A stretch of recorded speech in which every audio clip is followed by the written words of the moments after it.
आम जनता के बीच राहुल गांधी पप्पू नाम से प्रचलित हैं।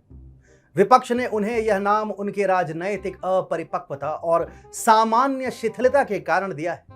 जब से राहुल गांधी को पप्पू नाम से संबोधित किया जाने लगा है, साधारण जनमानस को लगता है कि पप्पू किसी भी भोले और निष्कपट मनुष्य को संदर्भित करने वाला नाम है, और ऐसा है भी। अब यह नाम एक निष्कपट और कदाचित मूर्ख मनुष्य का पर्याय बन चुका है। आप सोच रहे होंगे कि हम अपने इस प्रस्तुति में राहुल गांधी के नाम का विश्लेषण क्यों कर रहे हैं, तो इसका एक कारण है। नमस्कार, आप देख रहे हैं TFI, जो है देश का सबसे विश्वसनीय ऑल्टरनेट न्यूज मीडिया पोर्टल, और मैं अतुल मिश्रा आज अपने दर्शकों को बताऊंगा कि क्यों राहुल गांधी आलोचना और राजनैतिक प्रहार के नहीं वरन सहानुभूति के पात्र हैं। हम आपको यह भी बताएंगे कि राहुल गांधी कोई कांग्रेस के युवराज नहीं, बल्कि एक मां के दुलारे राजा बेटा हैं, जिन पर बलपूर्वक देश थोपा जा रहा है। तो चलिए अविलंब प्रारंभ करते हैं। भारत के प्रधानमंत्री नरेंद्र दामोदर दास मोदी जर्मनी, डेनमार्क और फ्रांस के 3 दिवसीय दौरे पर हैं। देश सौभाग्यशाली है जिसे इस बदलते भू राजनैतिक परिदृश्य में आक्रामक, संतुलित और निष्पक्ष विदेश नीति को बनाए रखने वाला एक कर्मठ प्रधानमंत्री मिला। पर कांग्रेस तो सदा सर्वदा से भ्रम की राजनीति की संवाहक रही है। अतः उसने विदेश नीति और अंतरराष्ट्रीय संबंध जैसे संवेदनशील मुद्दे पर भी पीएम की आलोचना करते हुए एक निंदनीय ट्वीट किया। ट्वीट में कहा गया, देश संकट में है और साहेब को विदेश घूमना है।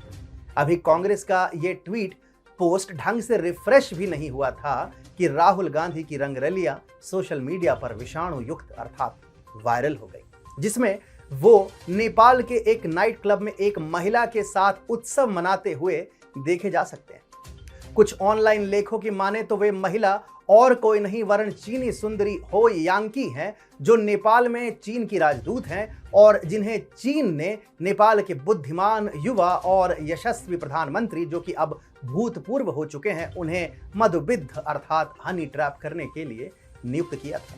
राहुल गांधी सोमवार को नेपाल की राजधानी में अपनी पत्रकार मित्र सुमनिमा उदासी के विवाह में सम्मिलित होने के लिए मैरियट होटल में थे।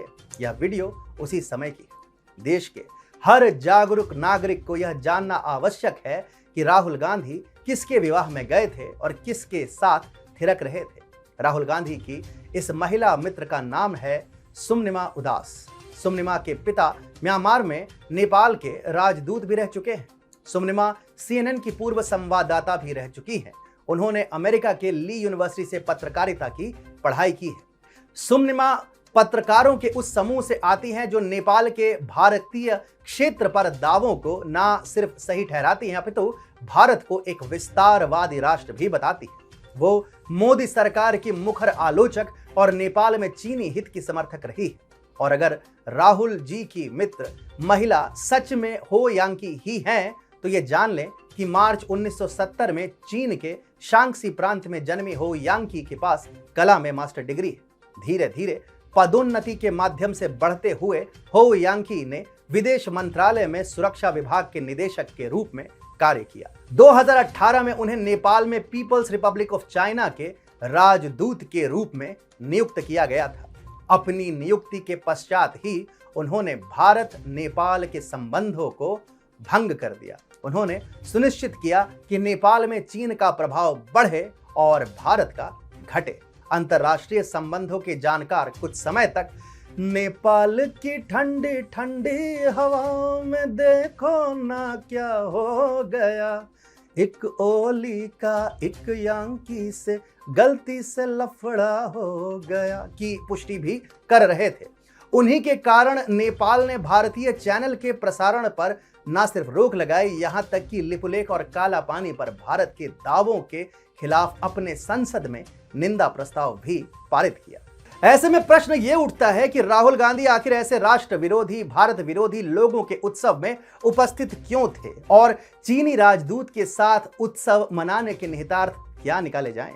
क्या देश की सबसे पुरानी पार्टी के मुखिया और नेता होने के बावजूद राहुल गांधी को अपने सामाजिक दायित्वों और सार्वजनिक सदाचरण का भान नहीं था? बिल्कुल था। राहुल गांधी भलीभांति जानते थे कि वे किसके साथ थे और क्या कर रहे थे, अन्यथा वो इसे छुपाने का प्रयास करते। राहुल गांधी की उपस्थिति इस बात का उद्घोष है कि देश की सबसे पुरानी पार्टी के उत्तराधिकारी इंदिरा के पोते तथा राजीव सोनिया के सुपुत्र होने के बावजूद वो इस विरासत को नहीं संभालना चाहते। शायद इसलिए वो राजनीति को पार्ट टाइम जॉब मानते हुए फोर्स्ड पॉलिटिशियन की तरह का आचरण करते हैं। गांधी परिवार की स्थिति भी उस आम परिवार की तरह हो चुकी है जिसके माता पिता बलपूर्वक अपने बच्चे का भविष्य तय कर देते हैं या फिर उन्हें अपने पारिवारिक व्यवसाय का उत्तराधिकारी मानते हुए वही कार्य उस पर भी थोप देते हैं। इसलिए कभी वो मुंबई हमलों के बाद डिस्को में कदम ताल थिरकाते मिलते हैं, तो कभी कांग्रेस में टूट फूट होने के बाद भी विदेशी मौसम का आनंद लेते हुए मिलते हैं। अभी अभी 4 राज्यों में कांग्रेस की करारी हार के बाद भी राहुल विदेश में आनंदोत्सव मनाते हुए दिखे थे।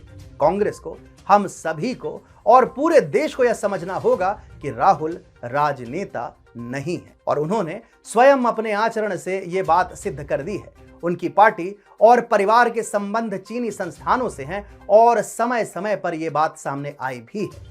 लेकिन राहुल इतने जटिल अंतरराष्ट्रीय और राजनैतिक समीकरणों को नहीं समझ सकते और समझना भी नहीं चाहते। वे तो बस विश्व उद्यान है, भ्रमण कर लो, फूल मिल जाए तो नमन कर लो, पांव चितवन के पड़ते हैं तिरछे, थोड़ा सीधा तो बांकपन कर लो, प्यार ही प्यार है भरा सब और, चेतना का निरावरण कर लो को चरितार्थ करते हुए भ्रमण करना चाहते हैं, उड़ना चाहते हैं, विश्व देखना चाहते हैं, पर उनकी माता और पार्टी उन्हें बलपूर्वक नेता बनाने पर तुले हुए हैं। राहुल संभवतः नाहिलिस्ट अर्थात शून्यवादी हैं। नाहिलिस्ट लोग जीवन को निरर्थक मानते हैं और बिना राग द्वेष हानि लाभ के बस जिए ही जाते हैं। अब मेरे पास एक ज्वलंत प्रश्न सब बुद्धिजीवियों से है। अगर राहुल चुनाव नहीं जीत सकते, प्रधानमंत्री नहीं बन सकते, गंभीर राजनेता नहीं बन सकते, तो क्या करें? जिएं कि ना जिएं?